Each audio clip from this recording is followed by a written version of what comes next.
السلام عليكم ورحمة الله وبركاته. منتخب مصر يفوز على جنوب السودان 3-0.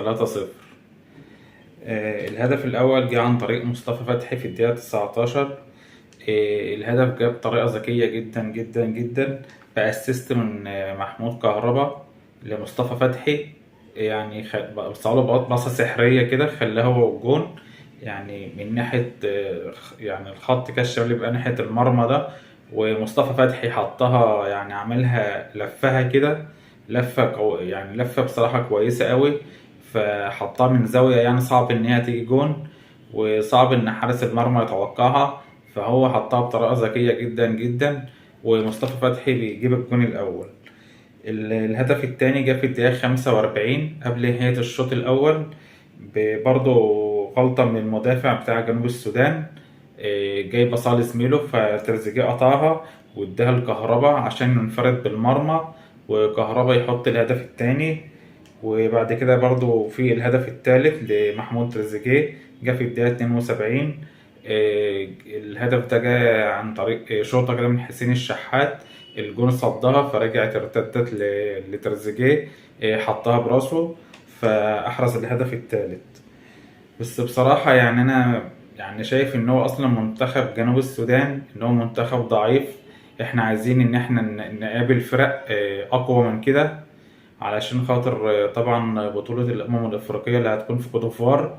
أنا شايف إن منتخب جنوب السودان ضعيف جدا. وبرضه في حاجة أنا لاحظتها النهاردة، إن ما كانش فيه إلا حوالي بتاع يعني الجماهير لا تتعدى 100 فرد. يعني الجماهير النهاردة كان عليها علامة استفهام كبيرة جدا. يعني معرفش، يعني الماتش ده يعني يعني أنا شايفه إن هو مش تجربة كويسة قوي، لأن منتخب جنوب السودان مع احترامي له هو منتخب ضعيف. احنا عايزين منتخبات أقوى من كده، يعني تكون حتى يعني مستوى أول أو تاني، عشان نعرف نحكم على لعيبتنا ونشوف أخطائنا فين ونعرف نعالج الأخطاء والكلام ده. لأن احنا داخلين على بطولة لازم اللي احنا نحققها، وهي هتكون في كوت ديفوار.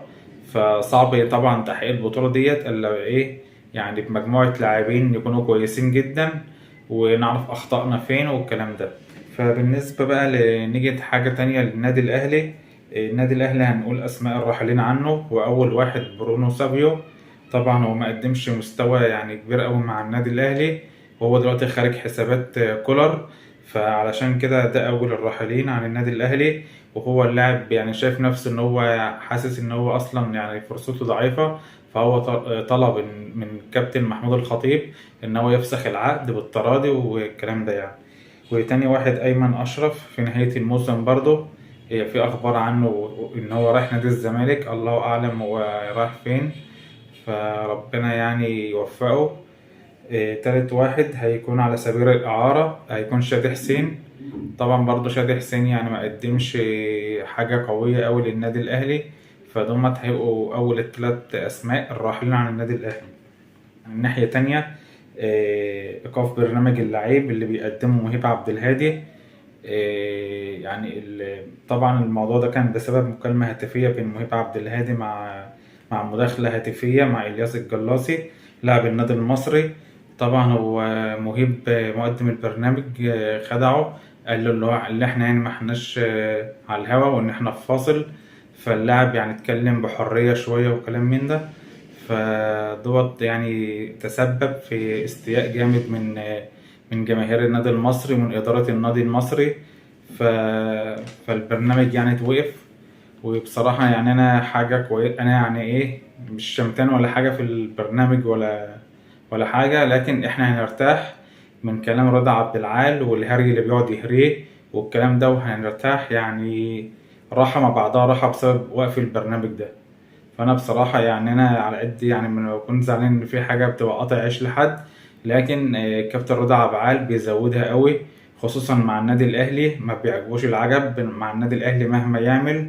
هو طبعا منحاز يعني انحاز لطرف تاني. ف... فالحمد لله يعني ان هي جت على قد كده. وبكده نوصل لنهايه الحلقه. يا ريت لو عجبك الفيديو اعمل اشتراك في القناه وضغط لايك عشان يوصلك كل جديد. والسلام عليكم ورحمة الله وبركاته.